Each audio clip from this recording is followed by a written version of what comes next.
Well, I'll start by saying happy Madaraka Day to you guys. I hope that you've had a wonderful one. Of course, welcome on board. I'm Linda Alila Matambu, and this is News in Focus. And as always, we'll look at issues that affect the society down to the ground. And today, we have an aspiring MCA on board.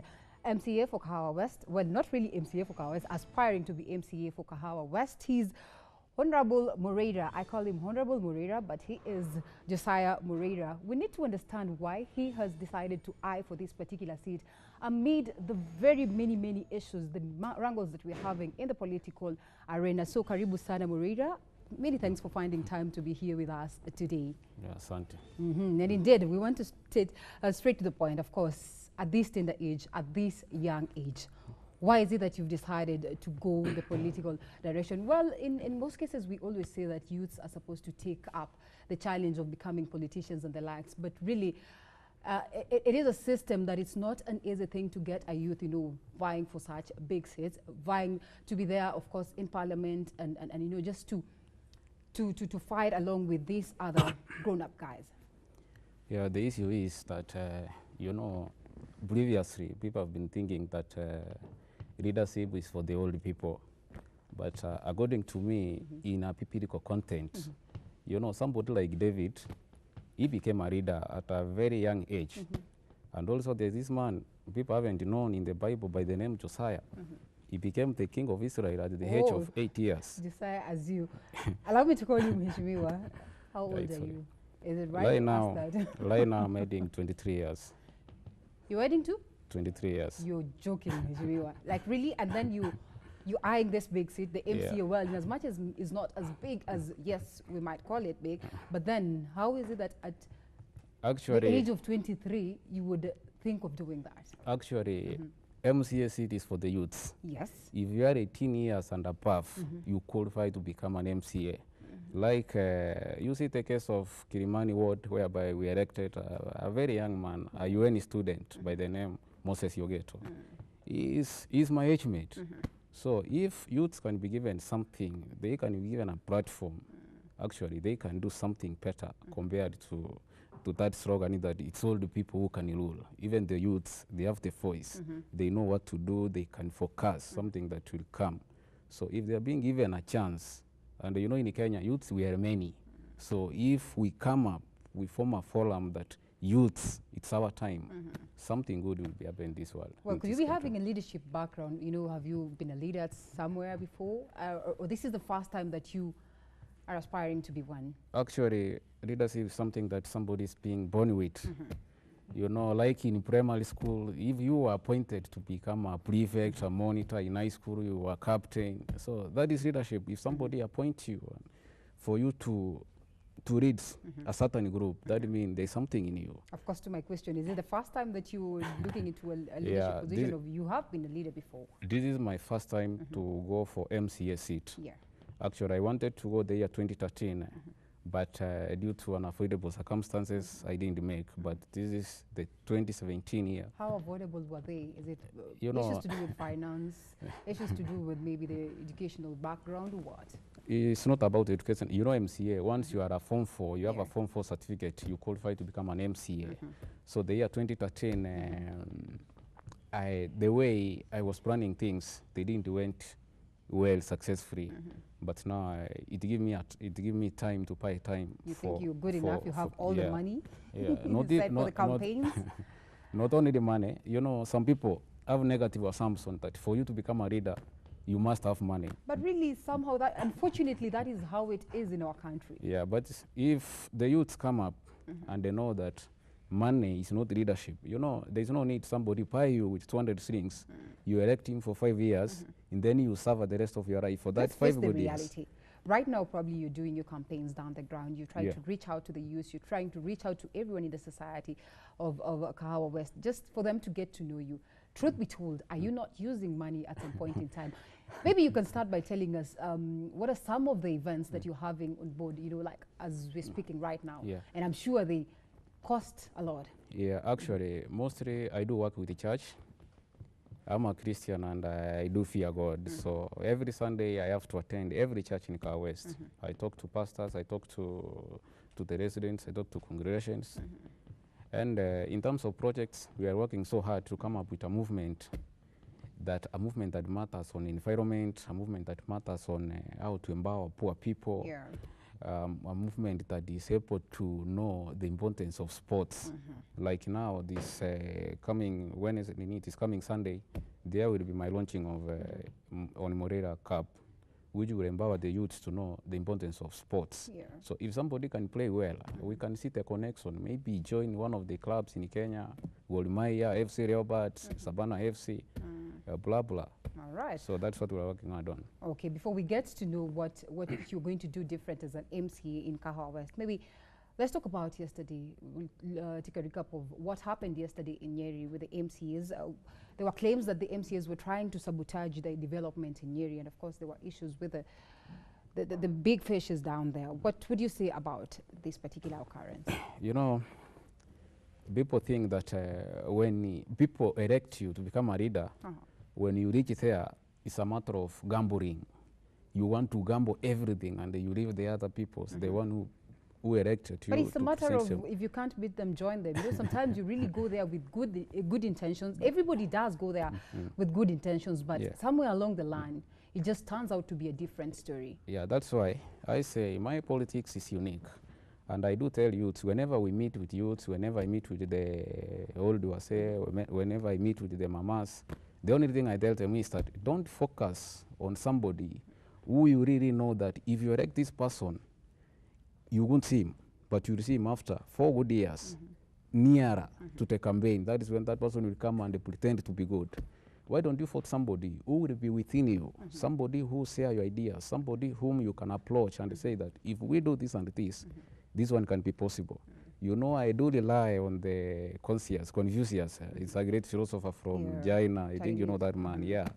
He say that if you need a good leader, wise elect leaders. If you elect somebody who is not wise, then you'll be ready to suffer. Yeah, that's why I also prefer this man, the president, Robert Mugabe, who say that if you're beautiful and you don't have to pray, you know what suffers. All right.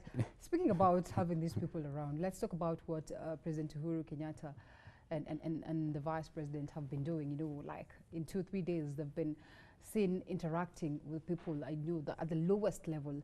Well, we are approaching the elections, and everyone is screaming out here and there saying that, well, this is just a strategy, it's more of PR and everything. But anyway, that's what as Mwananchi wants. You know, you just want to interact with your president. It's a very nice thing. Yeah. It's a funny thing to happen. It is, well, I'm saying funny because it's a rare occurrence. Yes, so yes. the moment you have a chance with the president, in as much as we are heading to the elections, you know, dates and all that, would you really say it's PR, or it is just a way of having a leader that is next to the people down to the ground? You know, me, what I'm supposed to tell people is that people are not supposed to fear leaders. We are not supposed to fear leaders. But you guys make us fear you. No, I don't need anybody to fear me. Because you are a leader, you know, you are the head. It's like in your family, you have your dad, your mom, and the siblings. So if you fear your dad, that means there's a lot of things that you will miss. So President Uhuru being the president, we are not supposed to fear him, even if he has the bodyguards, so he has everything. Actually, he's supposed to interact with the people. He shares some issue with the common Mwananchi, amwambie, I need this, what if we do this? How do you see the government learning you? How is the government being doing things? So do you think his approach, this particular approach of going to the ground, you know, and meeting people is a bit too late? Well, like you had you've said, you know, you elect leaders, and maybe 4 years down the line is when they come to you trying to go to the ground. Would you say that the president was a bit too late with this tactic? Actually, the president, you know, the president is always the head of the state. Yeah. And the president, he has what we call it a subordinate staff. So his job is to assign. So those people who are the staffs, they are the one who are supposed to do the work. So kasi yake ni kutembea tu a mark aone this one is well done, this one is not well done. Actually, you know, the president, he has a very busy schedule. Yeah. So the people, the cabinet secretaries, they are the one who are supposed to reach the people. They are the one who are supposed to tell the people that on this date the president is coming to feast you. So be like this and it is. In fact, his job is to mark the assignment that is done. Yeah. Okay, well, I still wanted to corner you on that, but then I'll let that go. Well, let's talk about the different things that you are looking into, you know, or what you think you're going to do different for the people of Kahawa West. Or are you there to, you know, dig for cash like any other person? Like it has always been the norm. Yeah, yeah. Actually, me to stand for Kahawa West, I'm standing there for the good of the people. People knows me, you know, I Murera. wish we had somebody from there that would tell us the truth, because Yeah. you would always blow your own trumpet. Yeah, people knows me, and Murera is not that rich. People think that I have a lot of money. When you have a lot of money, you're going for politics. Murera is a common man. Murera is a man who know the pain that the real common Mwananchi is experiencing. So actually, my aim in Kahawa West is to try to bring the restoration. You know, this is what we call lost hope. So I'll try my best to bring what we call what has been lost. So I'm working hard so that every person, if possible, will be empowered. You know, in Kahawa West, actually, we don't even know the office of the MCA. All right. And there are 5 polling stations. So do you yourself, now that you're aspiring to be there? yeah, so in my projections, if I win that seat, I'm going to ensure that there are 5 offices. There are 6 offices, MCA offices. MCA offices. Yeah, every police post, there must be an MCA offices, whereby if you need something like a bursary, you go there. Like the people of KM, they can go to Chief's Camp there, and then they assess what we call bursaries. Anything else, we go to KPA, we go to Maiga, we go to Congo Soweto. Those places must have an offices for easy retrieval of the MCA. So their job is to take the information, then the MCA anapitia, anaona these people, they need to be helped in this way. This one are supposed to be helped in this way. So then from there, at least you bring people together. You bring people together, and they know that everybody feel the importance of having a leader that who is within them. Even if you are ever busy, but you know, under the ground, there are some people who are working very busy day and night. All right. Let me ask you this. Would you rather have 5 offices that are full of corruption, or one office that is pure in its deeds? Because, well, unfortunately, and that brings me to the question of corruption indeed, we are having this big elephant in the house, corruption, something that we've tried to fight for the longest time. And unfortunately, even if you decide, by good luck you win, and then you get these 5 offices that are full of corrupt officers, then really it would be of no sense to the people down the ground. What would you say about, number 1, the elephant in the room, corruption, and number 2, if you'd rather have one office that is straight than 5 that are full of corruption? Yeah, you know, right now, actually, we are working under a movement by the name Icon of Integrity.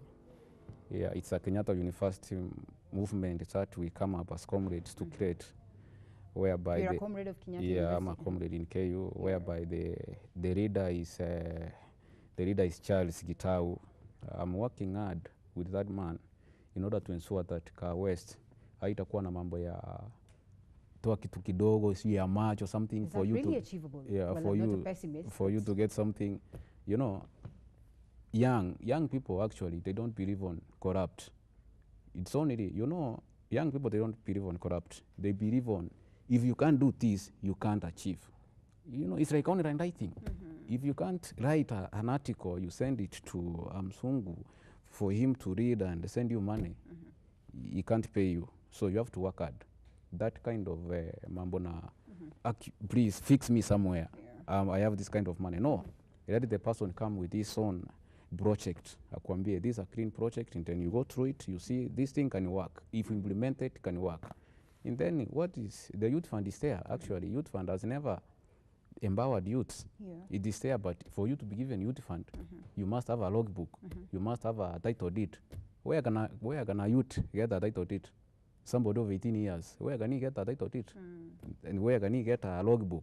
Where can a student, maybe 21 years, studying in KU or studying UN, in Masinde Muliro, can get a title deed for him to be given some cars for his projection? So that thing must be erased. And then we have what we call transparent, whereby if you have a project, take the project to the government, take the project to the youth fund office. Those people, they go through it. If they see it's perfection. Yeah. They reward you. You go, you do your business, you pay tax to the government, and then you make Kenya to grow economically. So would you say the government is doing enough in matters corruption?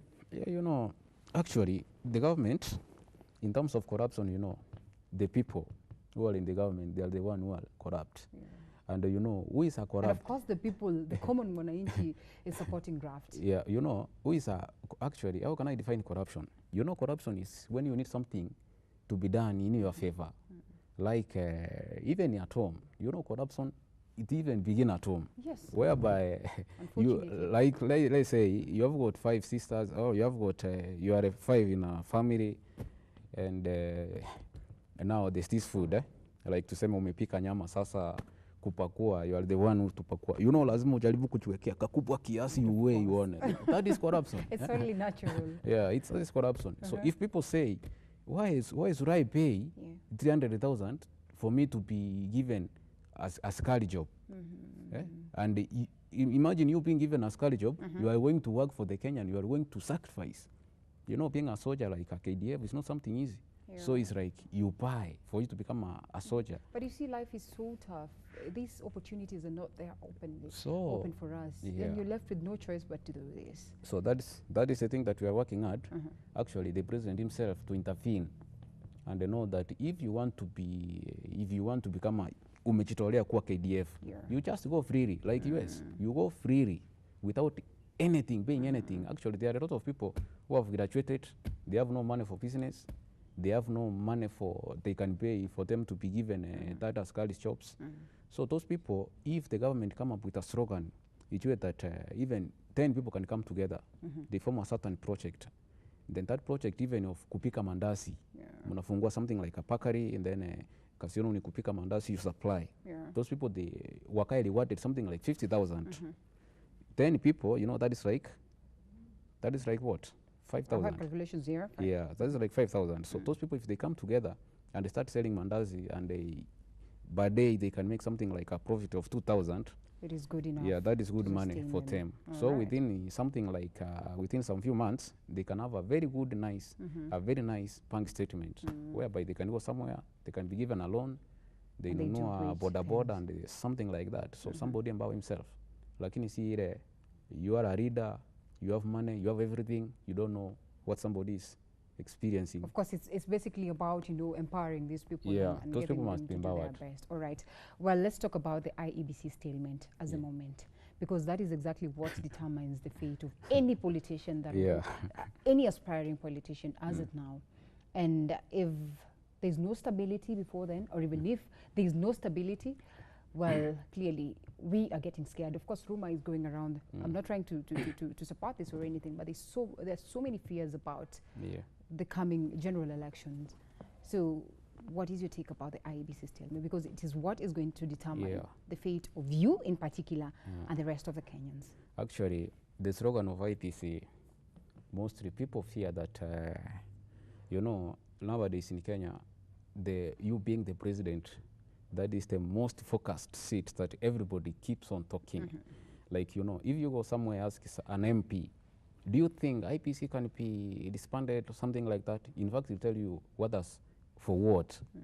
You know, that thing is for those people who are aspiring for president. But me personally, I'm saying this, you know, they are demonstrating on IPC issues, and even Jubilee itself, they agreed that they must do something on IPC. And I don't know whether the dialogue are going to be successive.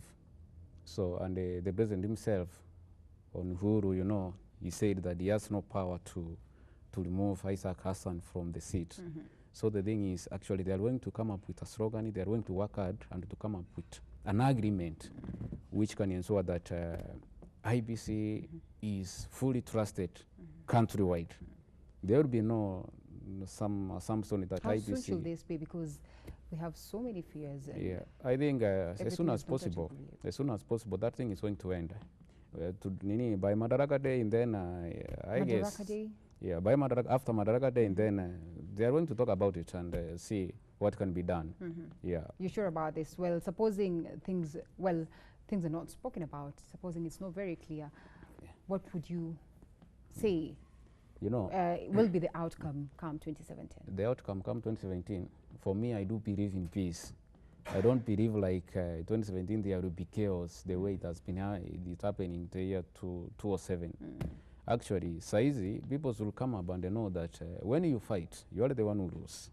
You know, when you fight for somebody, when you fight for a leader, you kill your neighbor because of somebody who even who has never even known your name. You know, those leaders, by they only know us during election days, and when we fought for them, we are not supposed to fight, because if you fight for somebody who has never even, he doesn't even know whether you are existing, and you kill your neighbor, and somebody who can take you to hospital, somebody who can do something good, somebody who can buy mboga from him or her, then you end up killing him because of somebody.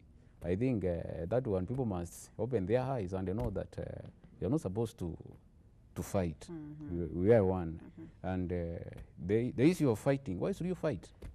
There's nothing. Fighting should be, actually, it's supposed to be eliminated. It shouldn't even be an option. Yeah, it's not supposed to. I heard some people saying that 2017 kitaumana.